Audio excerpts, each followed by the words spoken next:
I'm grateful for finding help during this dark time. I confess I was not sure I would in a city like this.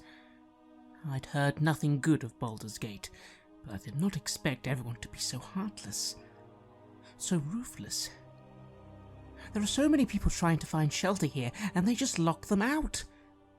How could anyone do such a thing to people only looking for aid in a time of need? I'm lucky I have not been rounded up with the others. The group I was with, well, we were stopped by members of this flaming fist, and while I tried to explain our goals, they would have none of it. Said we needed to be contained for the greater good. Greater good indeed.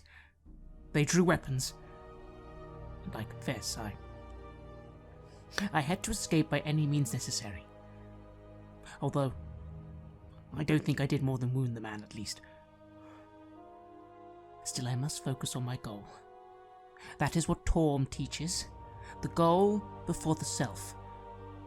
We are going to save the High Overseer, and with the aid of my new friends, perhaps we can save Aturiel as well. I hope so, at least. This is Red Moon role-playing. The midday sun is still high in the sky, shining quite pleasantly over the high city and its beautiful manors, temples, and gardens.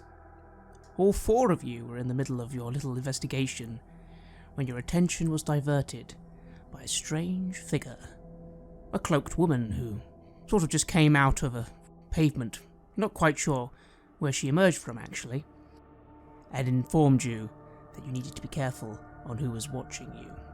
You, of course, Larissa, recognized the woman immediately when she pulled down her hood, revealing her long dark hair, her youthful features, human, and a very nasty scar on the right side of her face, clearly from some unpleasant fight.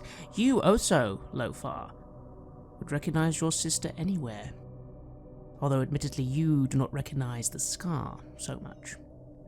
She looks at all of you, looks at Lofar for a moment, and you see her just reach into her belt and start removing a fine dagger.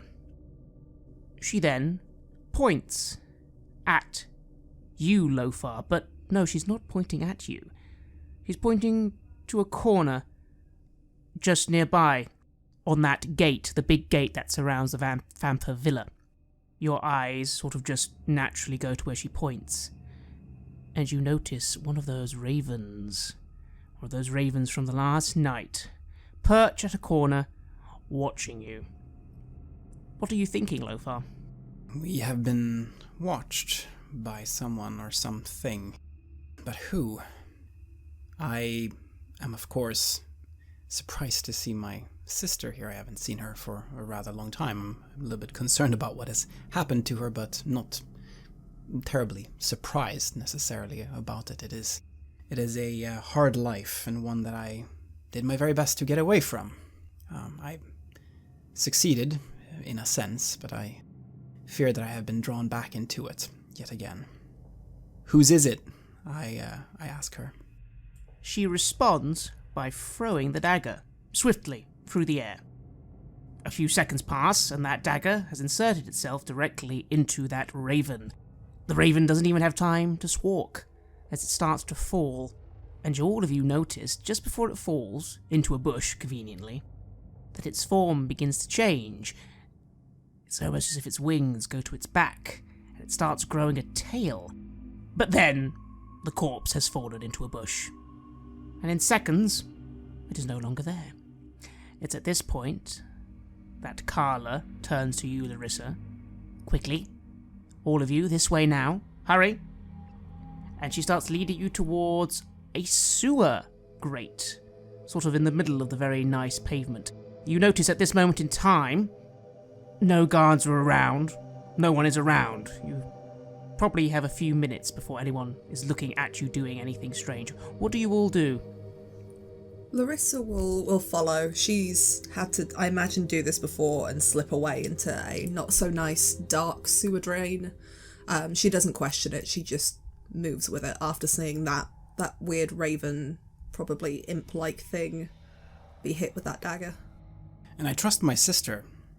I was honestly sad to leave her behind. I'm sure that she will look out for us, so I just raise an eyebrow at her having thrown that dagger, and then I move to follow.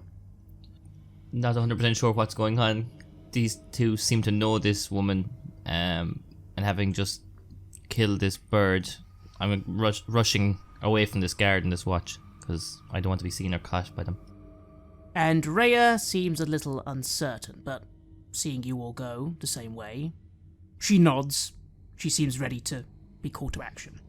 You all quickly move to this sewer grate in the street.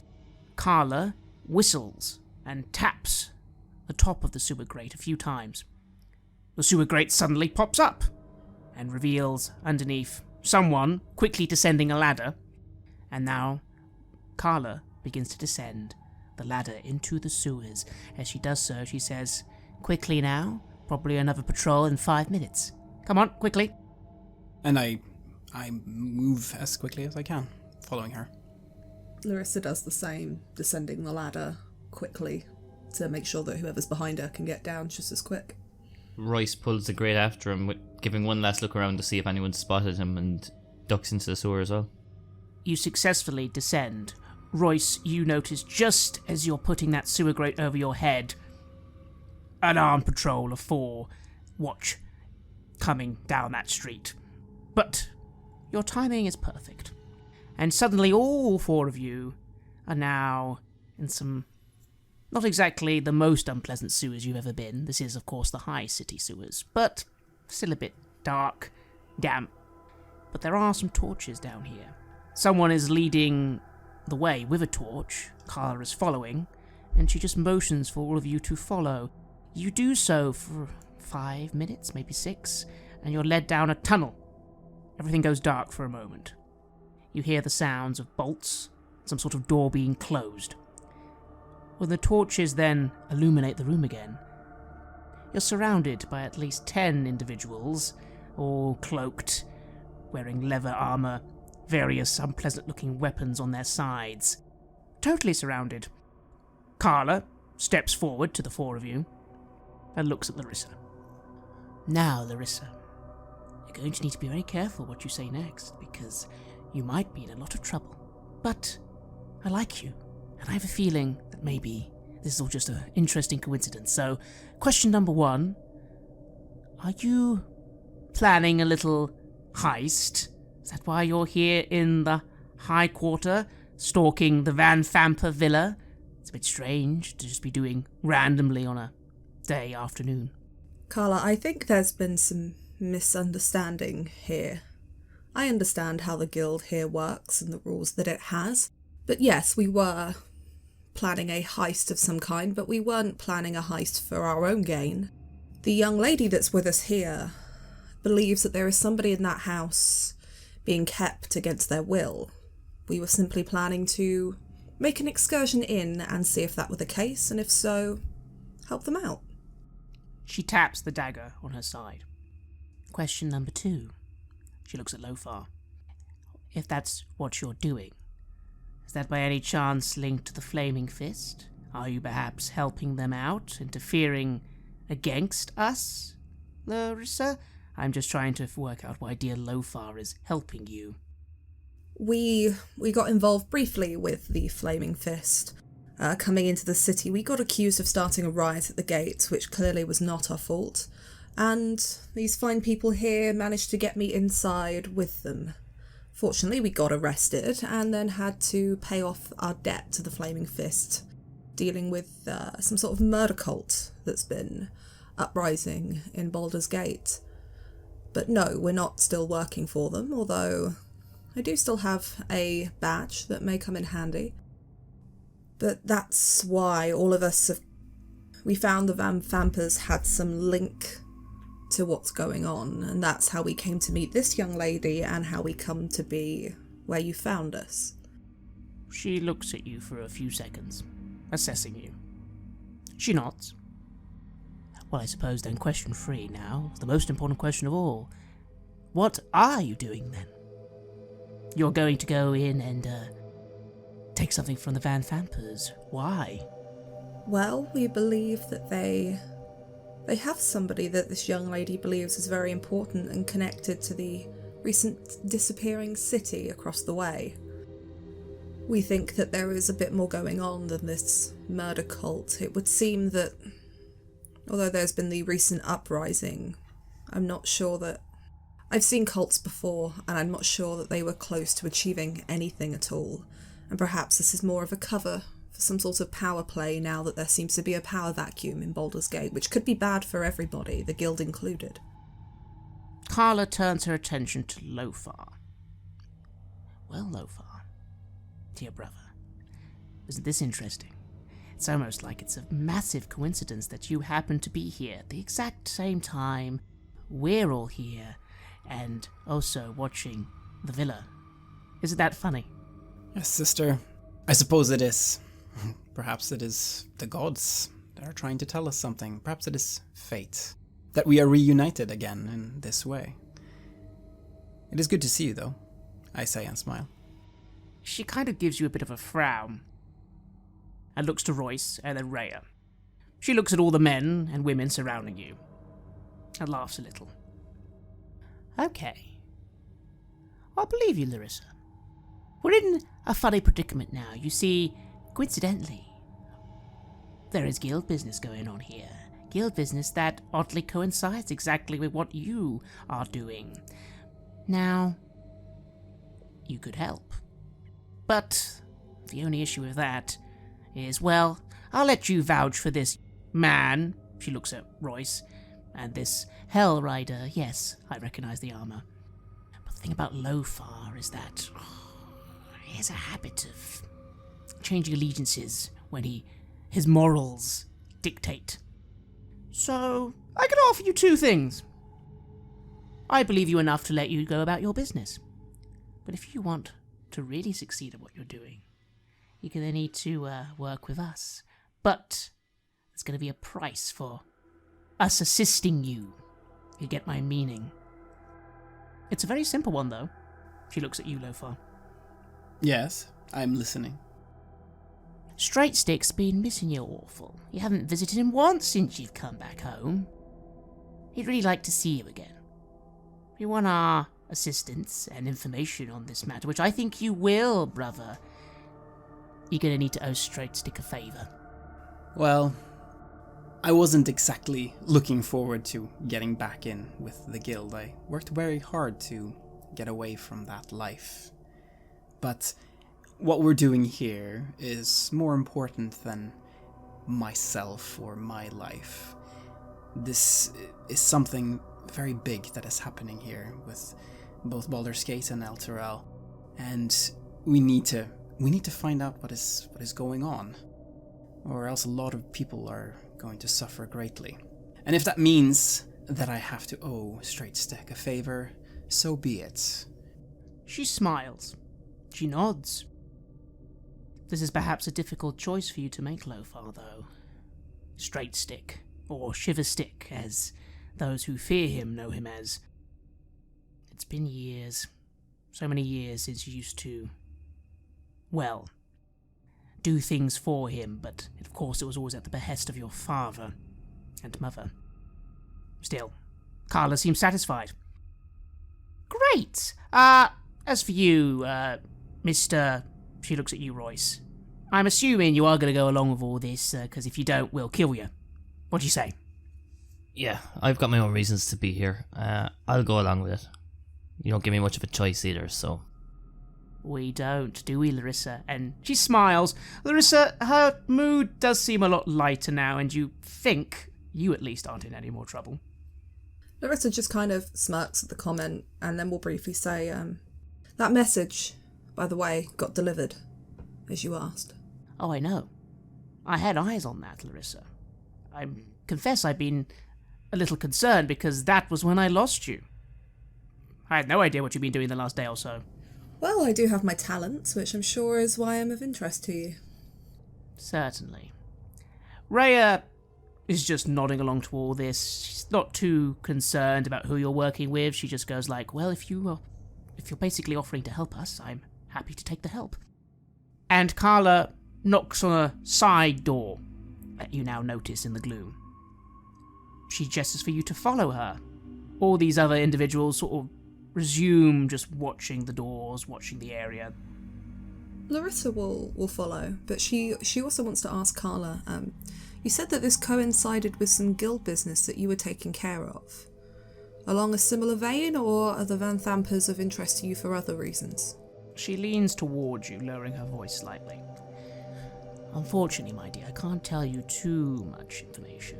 You're still new after all. Let's just say that there are things afoot, and Straight Stick is making a few moves. It so happens to coincide with something, but in a way, this guild business is with someone else. Come and meet them. They can explain everything. Larissa will just nod and continue following. You are led through another tunnel, and you come to a larger room with tables, barrels. Larissa, you know the kind of room. This is a safe house, a storage area. Probably a guild-owned area for keeping off the streets. There is a large table with a bunch of maps, props on it, daggers, and there's a man sitting at the table.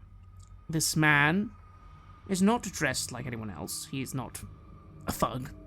He's actually dressed quite finely, but in simple clothing, the sort of clothing you can travel in quite easily. He has a long beard, stylized in a very interesting manner, and has a hooked nose. He looks a little surprised as all of you enter the room. Ah, Carla, who are these individuals? Well, Mr. Fisk, I've got you your help. And good news, turns out it's not going to be guild members. Not that we weren't going to offer them, but these ones are expendable, so that works for everyone. Fisk, the name of this man, looks at you all. Okay. Sit down, please. Join me. I do as he asks. Rhea takes a seat. Again, looking a little confused. She's not entirely sure where this is all going. But the rest of you all take a seat. This man leans forward. Right. Okay, you're not with the guild. I'm not either. My name is Fallister Fisk. He looks at Carla. They are helping with our mission, yes? Carla nods.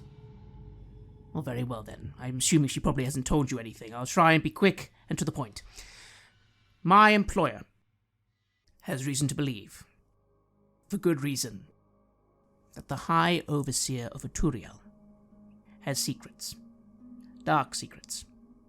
I've been monitoring him for years. I am an information gatherer and collector. Sometimes I work with the guild. Most of the time, though, I work for my employer. We believe that it's no coincidence that the High Overseer has been seen coming to this city, and I personally have seen him enter the Van Thamper residence. Now, are any of you locals? I was born and raised here, yes. I know the area well. Yes. The Van Thamper family. Clearly making moves to become a new power in Baldur's Gate.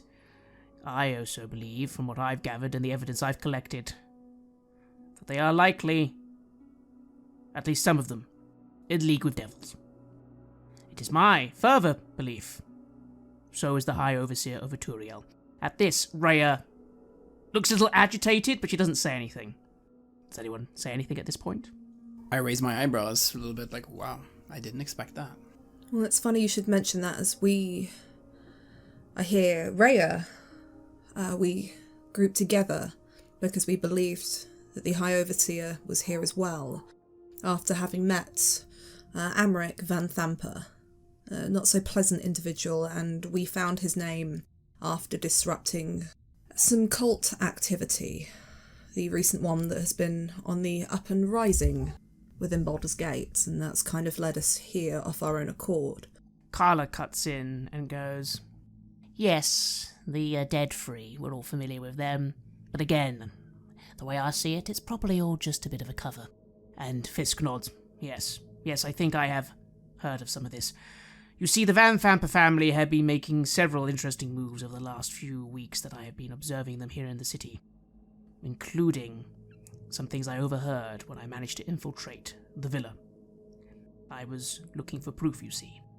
Proof of the High Overseer's actions in the time that he left Turiel, which coincidentally I'm sure you will find is very interesting because as soon as he left Turiel then vanished a few days later, considering he's never left the city before.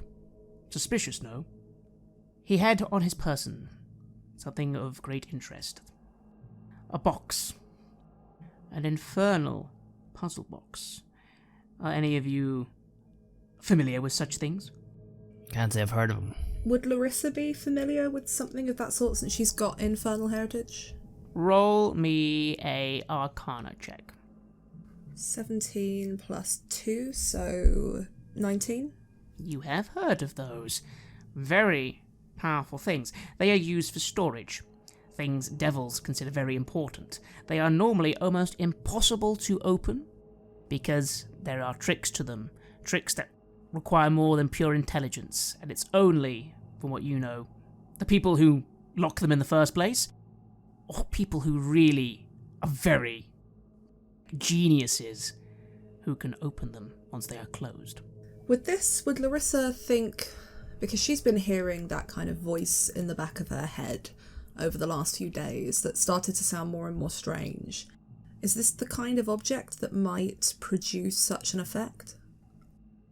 No, because the things normally in them aren't sentient. It's more a box for objects or contracts. Fisk notes you, having some recognition, and nods. Indeed, infernal puzzle boxes are very rare things and often only used for very specific purposes. The High Overseer having one is suspicious. If you're wondering how I know, by the way, I have myself studied devils and infernal practices for many, many years. I know how to sense infernal items when they are within radius. I followed the Overseer to Baldur's Gate, and I noticed his actions here were to come to the Van Famper residence where he was welcomed in, and that was the last I saw of him outside the villa. Again, Rhea is looking very upset, but she's listening. She is listening, but you could tell, Royce especially, you're sitting near her, that this is all sounding very... like, you can tell she probably wants to say, like, What? What do you mean? This is impossible. But she's holding it back. So, Rhea, this is your, gods and holy city, man. Like, you're not surprised by any of this? Gonna act like I haven't basically picked up on that vibe off her, see how she reacts. With all due respect, I am finding this extremely hard to believe. I mean, to say this in Etruria will be heresy and treason, but I'm trying to keep an open mind. Okay. And Fisk is like, I do apologize, my dear. I understand that this might be hard to hear, but trust me, I'm not making this up. This is very important, and I'm trying to get the proof. That box will be the proof. I have already, he shows all of you, a large map. The map seems to show a villa. You put two and two together and assume it must be the Van Famper Villa. The villa itself is a 2-floored building. Standard, fancy villa for patriarchs. But it is what is underneath the villa that was most interesting. And he shows you another map. This one, roughly, seems to show some sort of complex underneath the villa. This is a part of the sewers that the Duke seems to have commissioned for herself underneath her villa.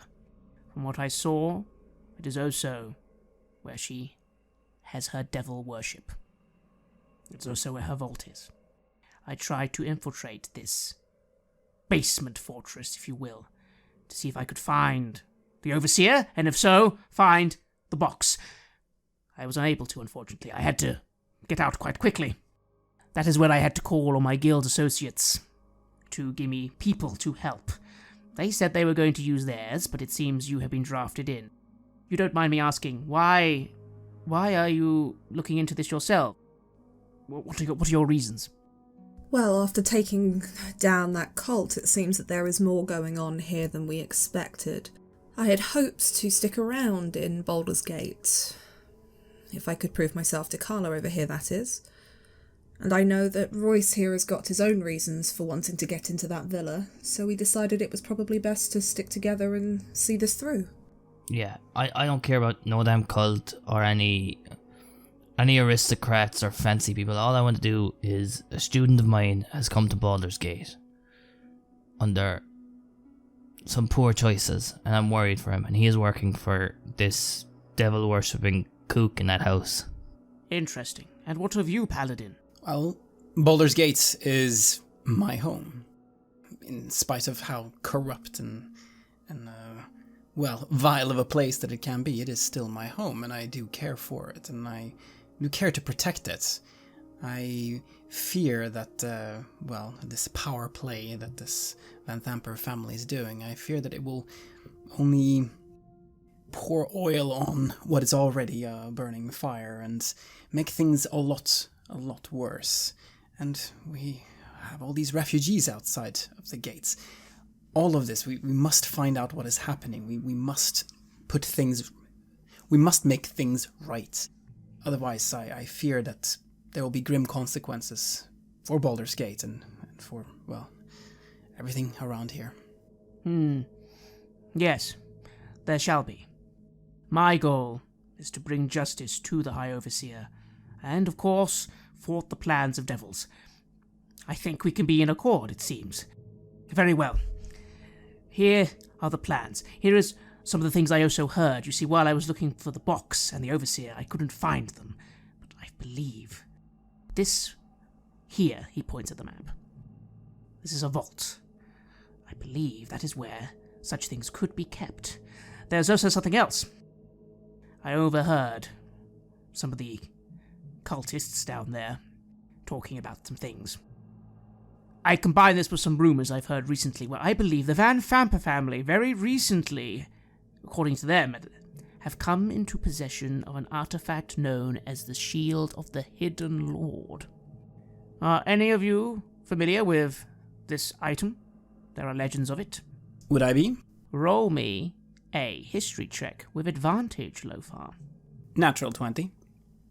Of course you are familiar with this object, not perhaps from your own personal studies, but you work for Gond, and the High House of Wonders has all the rumors and all the histories of various artifacts through the entire region, and this artifact in particular, conveniently, is a Baldur's Gate artifact. Last seen hundreds of years ago, the Shield of the Hidden Lord was said to be an artifact created to contain the power of the archdevil Garguaf. Garguaf was a mighty devil summoned a long time ago to the material plane, one of the most powerful devils ever summoned to the material plane. You know, Larissa, that devils do not get summoned easily, especially powerful ones. The magic required is immense. In this case it was. And Garguaf, for a time, began to build a following, almost making himself a god on the material plane. Naturally, this could not stand Lothar, and the forces of good, and the very beings of Mount Celestia, formed plans, and defeated it, and placed it in a holy shield, a very powerful shield to contain such a creature. The shield was then taken away by guardians. Sadly, Lothar, it seems as time went on, the shield was lost, but rumors said it was still within Baldur's Gate. That is interesting. That shield, it is said to contain a very powerful being indeed. And that is connected to this somehow then. That is most worrying. Indeed, my friend, yes. They claimed they have it.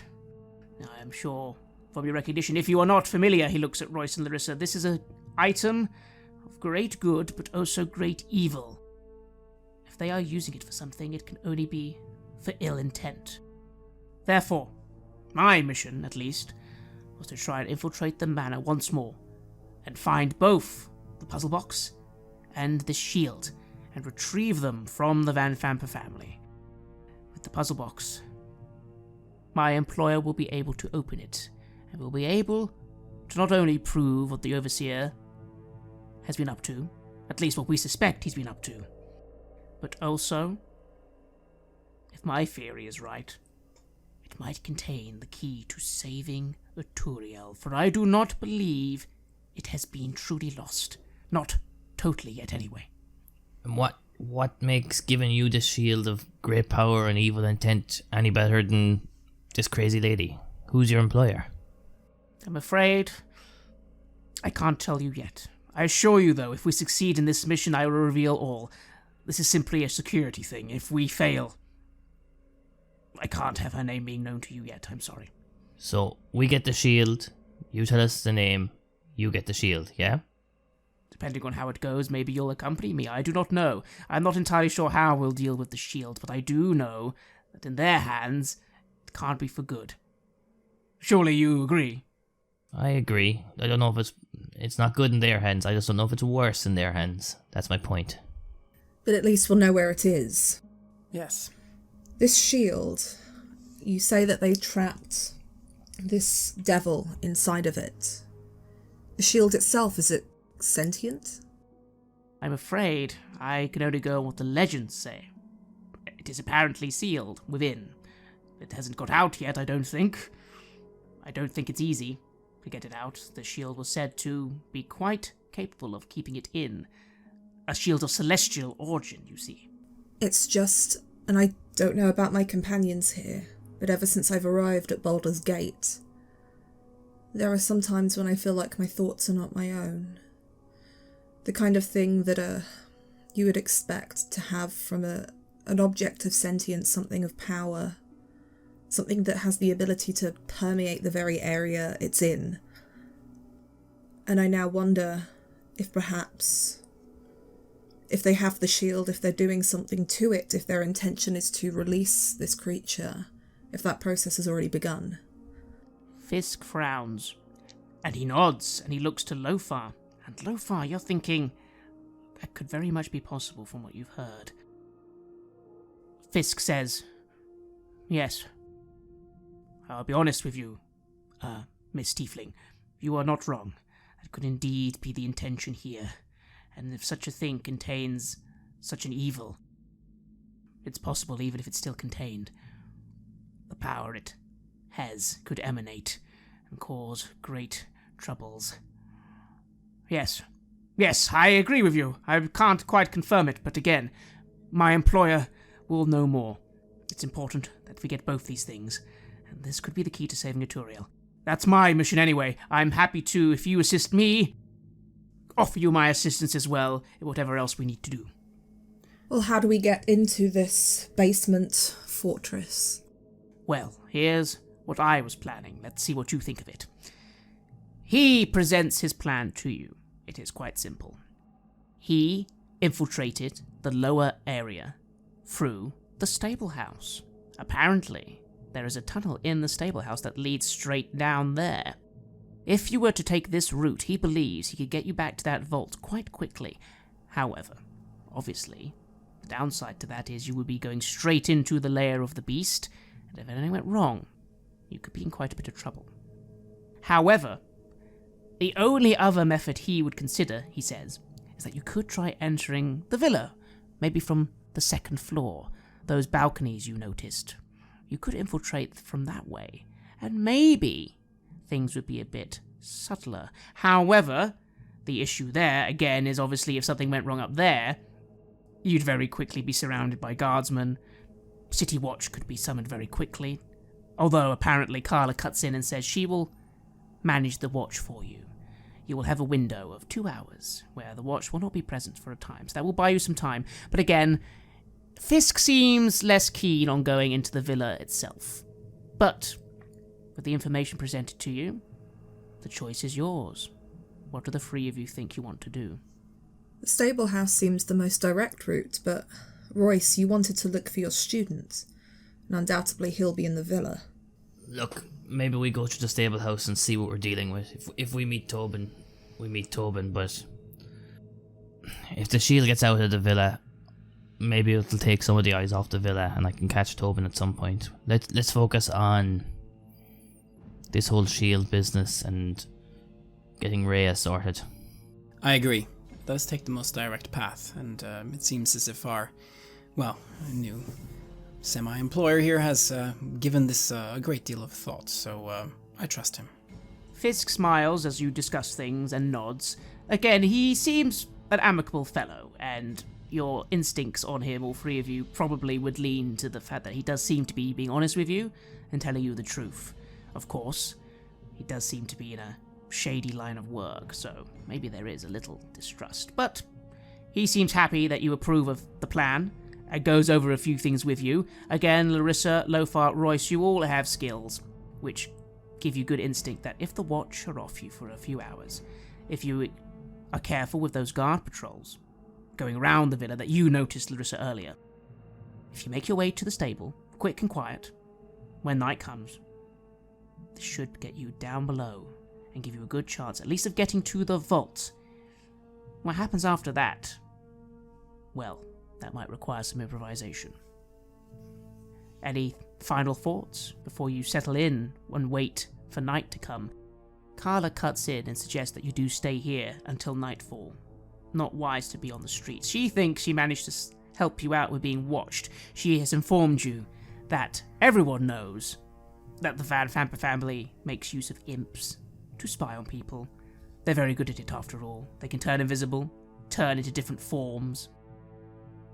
It occurs to you, Lothar, that that's probably who is watching not only the bathhouse, which you then, Royce, think you noticed one, but didn't see it, but also, Lothar, those two ravens. Definitely were imps. You're sure of that now. They have been watching us. The imps. Hiding as ravens, as birds. They've seen a lot of what we have done. I wonder if they have heard it as well.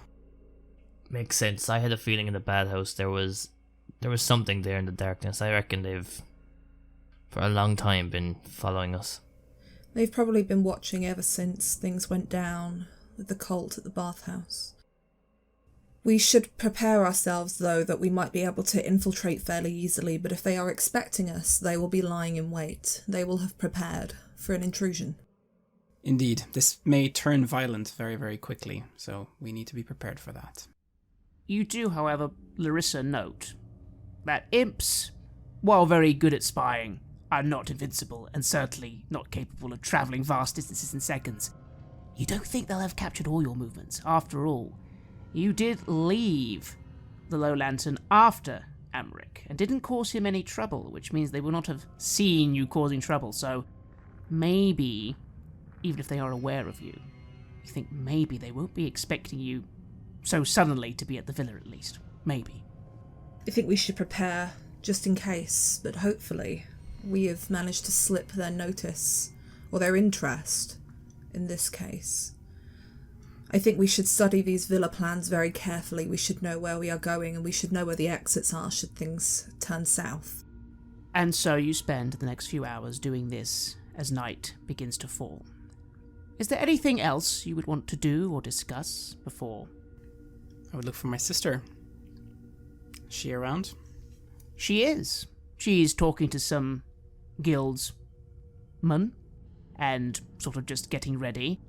She is not going to be involved at all in your plan, apparently. It turns out that they will be doing something very different while you are on your mission. Yes, brother? What is it? Well, it's been a while, hasn't it? How's the family doing? Well, Mother's dead. I believe I sent you a letter saying she was ill. You didn't come to see her, though, did you? Oh, well. I did not, and it saddens me to hear that. How did she die? A skin condition. Something she caught off an infected blade. It wasn't quick. You had plenty of time to come, Lothar, but I guess instead you took my letter to just come back and become a holy man. Do you enjoy being at the temple? Do you get to play with, what was it you used to play with? You really liked making daggers. I enjoy what I don't have to do when I am there. The kind of things that I was forced to do with the guild, and the kind of things that I ended up doing with the Flaming Fist. There's something purer and more noble about what is being done at the temple. It is a way of life that I can live with, that doesn't doesn't cause me to lose sleep every night, regretting my actions. It makes it possible for me to live with myself. And if that has meant that I've had to abandon you and the family, then so be it, because I don't think I would be alive if I would have stayed here. Well, you did abandon us, Lofar, but don't worry. I didn't need you. I can take care of myself. You always did. I was never worried for you. Good. Still, Straight Stick will be looking forward to seeing you. You really did do good work, you know. And he's going up in the world. Well, he certainly was ambitious. I'll give him that. Well, I suppose when the time is right, I will be seeing him, and then we will see where that takes things. And what about Father? He still works the weapon shop. He's getting old now, though. Probably not got long left. She shrugs. I hope to see him. I will make time for that, once we're done with this. Well, if you get done with it, there's a good chance you all could die. I'll be honest with you, if that happens, it's still good for us. But I do like Larissa, so, you know, maybe try and get her out at least. Certainly. I will do my best, sister.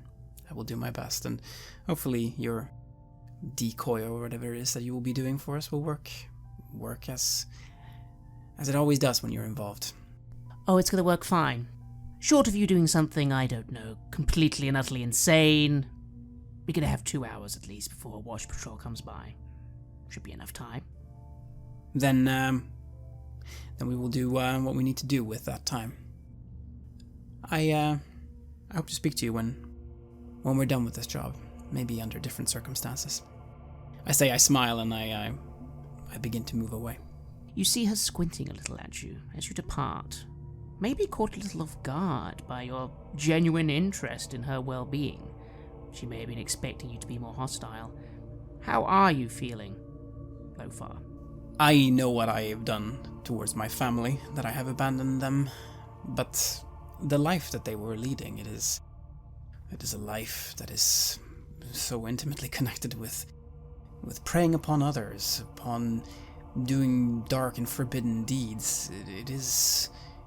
We all know that it is wrong. We know that it was something we had to do to survive, but I found that there are other ways of doing that, and I think she knows by now that she could do different things with her life, yet she has chosen this path, probably because she's very good at it, and perhaps because she enjoys it. But I do care about her. She's still my blood. She's still someone I grew up with, and, you know, our time together, our childhood, it wasn't all doing things for the guild. There was being children, being brother and sister as well, and I will never forget that, and I do genuinely care for her. It probably then pains you a little to see that hideous scar on her face. She definitely seems harder now, much harder than when you last met. You wonder what she's had to do. As you said, to become good at it, to become good at such things, often requires sacrifice. I don't blame her for blaming me for having to endure all those things. I understand, but it does pain me. Royce, as the time draws nearer to evening, how are you feeling? This plan all sounds good and fair enough, but yes, Tobin. Where could Tobin be? Could he be in the villa upstairs? Or maybe it was said he was doing guards work. Maybe he'd be near a vault or in this cellar, but if he's down there, what has he done? So, as I'm prepping for this mission, I'm kind of just, checking my gear, making sure everything's there, wrapping my hands in preparation for potentially battle. And Royce, it doesn't make sense why he's here. He'd spoke always about being the next famous fighter in the fighting pits, everyone knowing his name in cities like Baldur's Gate or Waterdeep as he travelled the realms fighting. So why would he take a job as a guard? What's in it for him was my initial thought, but it's now starting to make sense. The devil worship and stories I told him and legends I told him of fighters falling by the wayside, making deals with devils and trying to become powerful and famous, but it corrupting their lives. They were meant as cautionary tales, but he appears to have taken the opposite meaning for them as an opportunity to fast track him to the life he wants, potentially. These thoughts are on your mind as time draws on. Finally, Larissa, you've been watching Rhea. She's clearly concerned about all this. She's mentioned she's really hoping if you find the High Overseer, he can just explain everything. There has to be some misunderstanding here, but you can tell she is not stupid and is thinking things over. But what are you thinking? You probably weren't expecting this all to become so involved with the guild itself. Clearly, Straightstick is making a move of some kind. This somehow helps him. Indirectly, directly, you're not sure. What are your thoughts? Larissa is concerned at the kind of serendipitous nature of everything that's happened so far, and she can't help but think that these things are definitely connected. And, you know, she also wants to impress Carla by doing this right. She wants in with the faithless, because that's the only real way she's going to survive if she stays in Baldur's Gate. And she's a bit tired of moving around a lot. And she is deeply suspicious of the fact that this seems more and more to be involving the Infernal. Because while she's not ashamed of her infernal heritage, it scares her sometimes, just how close that connection could be, or how other people connect it. And the thoughts that she's been having that are not her own, and then hearing about this powerful shield. She's both curious and interested to see how this all connects up, to see where this leads. Certainly, you find yourself thinking. The others seem to suggest that they had been hearing the same things. And it occurs to you, if they've been hearing voices, you've been hearing voices. How many people in Baldur's Gate have been hearing voices? That desire to hurt, to kill, to look after yourself. The thing that's worrying is that you still are pretty sure those are your thoughts, but at the same time they're not.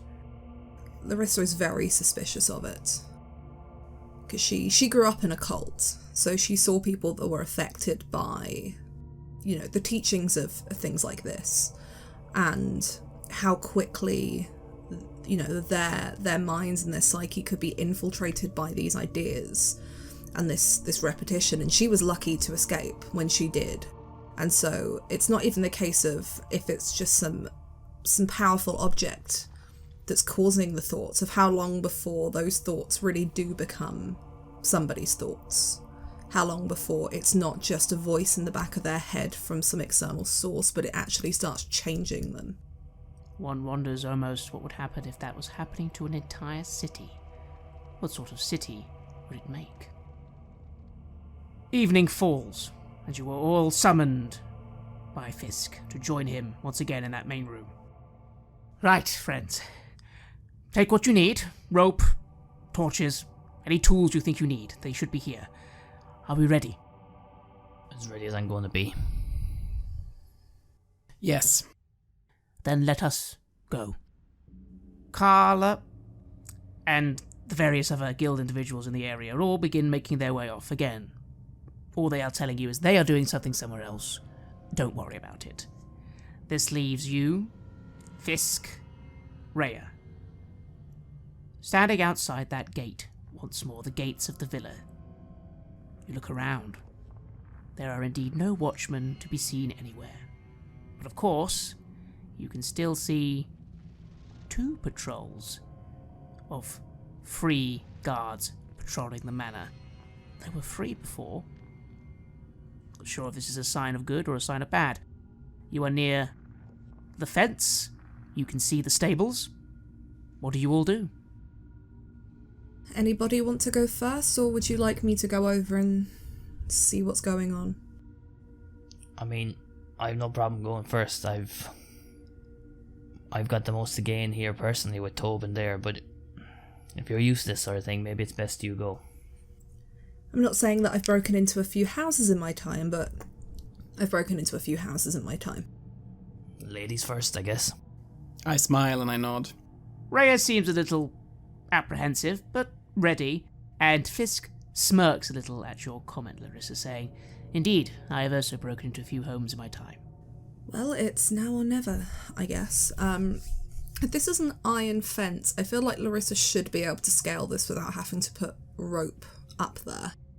But she will do anyway, because she doesn't know how the others will fare scaling it. They do not have a tail that helps with balance, so... Indeed. So roll me dexterity, acrobatics. It's going to be an 18 plus 7, so 25. You are over the wall in about 5 seconds. It's quite impressive, really. Tell us how impressive it is. So she takes the rope and loops the end so she can get it over the top of one of the railings and secure it. And she doesn't use the rope entirely, but she kind of wraps that around one hand to haul herself up to begin with, and then wraps the tail around the top of the railings to kind of pivot herself over it and drops down the other side. And you are over. Meanwhile, you've now left that rope for the others, so everyone who wishes to scale can roll dexterity acrobatics with advantage. She will put her hands through the gate as well to kind of give people that boost up onto the rope to kind of help push them over if anyone needs a hand. 15. 17. You are like clockwork. Due to Larissa's excellent work, initially it is easy for you all to quickly and efficiently get over that fence. It probably takes a minute. You're a little aware that the patrols, you think it's every 10 minutes, so okay. All should be fine. Fisk follows, again well. Rhea, little less graceful than all of you. This is perhaps not in her skill set, but again with help, she's down. You are in the grounds. You can now see the wonderful bushes, the gardens, the villa itself. Currently mostly in darkness, other than a few torchlights outside, and it does seem as if on the very second floor there is one room with the windows lit. Your goal, however, the stables, is right next to you. Again, the stables are currently in complete darkness. What do you do? Larissa's going to take the rope off the gate. Don't want to leave that there. You quickly retake the rope. I would suggest perhaps we move in twos, making our way across the stable house. If we move all at once, there's a better chance that we're going to be spotted. Agreed. That sounds like a prudent course of action. So how are we breaking up here, guys? Well, perhaps Visk goes first, since he's been this way before. Fisk nods. I'll go with Rhea then. I'll go with Fisk, just to help him out. I'll go last. I'll keep an eye out for anybody watching. You all take a moment to notice there's quite a few bushes where you can conceal yourselves. And your plan is solid. You go one at a time, and Larissa last. You're just able to do this in a way that doesn't make too much noise. And Larissa, you notice just as you are making the last round and you get to the stable, going into it, you haven't lit any lights, no one has. That is when a patrol of 3 individuals begins making their rounds, but they have not seen you. And now all of you are safely in the stables, currently though, in mostly darkness. Larissa has dark vision, so does she see anything of interest in here? You can see some horses, and a massive carriage, and a lot of hay, and a little area which looks like someone maybe comes here often to carve or brew a cup of tea for themselves, that sort of thing. But there's no one else here other than you and the horses. Let's get going quickly down this sewer before the horses start to make noise from our arrival. Fisk takes a moment very quickly, very skillfully, it's almost like he knows what he's doing. Light a match in his hand. He covers most of it, but he just shines it for a second, puts it out. Right, yes, it's over there. And he sort of, in the dark, leads you to a hatch. It's a bit disorientating, but you are starting to adjust to the darkness and you can kind of see where you're going. He lifts this hatch, and you see below a long tunnel descending into the earth. But there are lights at the bottom, Here, friends, come, this way. You descend into the earth, and you find yourself going down a ladder. The ladder sort of drops you off in a tunnel.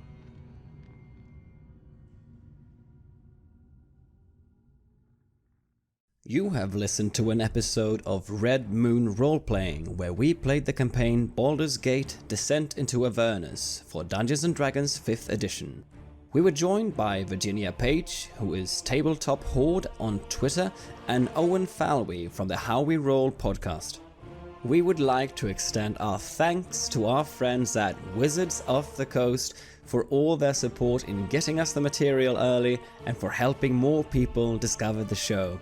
The music was made by Halgrath, Aegis Sonus, Atrium Carceri and Herbst9 and was used with permission from their label Cryochamber. Check out their website at cryochamber.bandcamp.com or their YouTube channel for some moody dark ambient. We also used the soundtrack to Baldur's Gate 1 and 2 by Michael Honig and to Planescape Torment by Mark Morgan, and permission for this was given by the awesome people at Beamdog. Check out the enhanced editions of those classic games for some of the best D&D adventures ever created. If you want to support our work, please check us out on Patreon. You can get access to bonus campaigns for Cult, Divinity Lost, and Coriolis there, as well as get early and raw access to all of our recordings. More importantly, that support is what keeps the show going, so please do consider becoming one of our beloved Patreons. Thank you again for listening, and see you soon again.